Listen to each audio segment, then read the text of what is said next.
Harding, and you've been investigating this story and the impact in Ghana. What did you find out about that? Well, it's an environmental story. The social conversation's been going on for weeks now. The people in Ghana have been sharing the hashtag #StopGalamsey Galamsey referring to illegal mining in rivers that become polluted. Now, look at this time lapse from Google, if I could bring it up for you.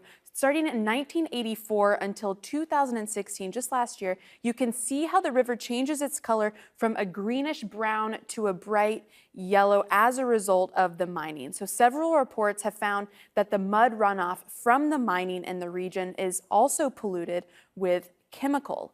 Now, local miners churn the water in the river banks to release the sediments and then use toxic minerals like mercury to extract gold from the soil. This is what the process looks like here. That water is then unusable to drink, to fish in, or even to wash your clothes. So some of you in Ghana have shared your concerns about pollution with us. Take a listen.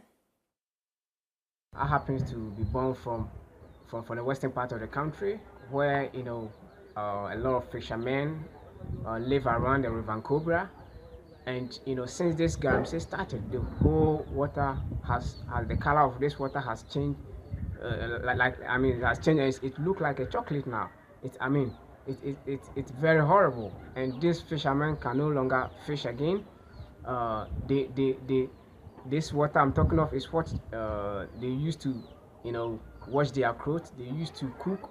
And since this galamsey thing started, they can no longer, they do all these activities again. Large tracts of farmlands are being destroyed. Most water bodies have all turned murky.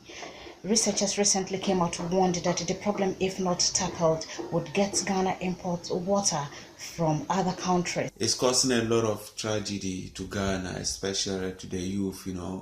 We claim that there's no job, but this is not the way. The government too must try as good as possible, to employ the youth in the mining, you understand, and give them good salary. Yeah, I think this can all stop the galamsey.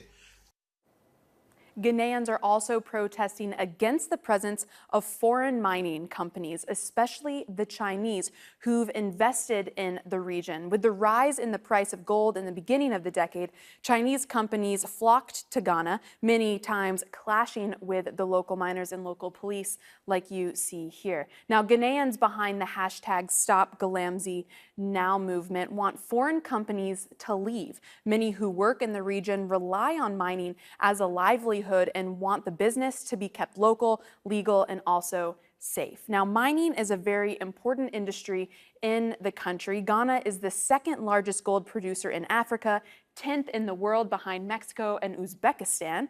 Mining represents 5% of Ghana's GDP, and a third of the exports are minerals. If you're in Ghana, we would love to hear from you. You can tweet at me directly at Leah Harding AJE, or you can use our bigger hashtag #AJNewsGrid.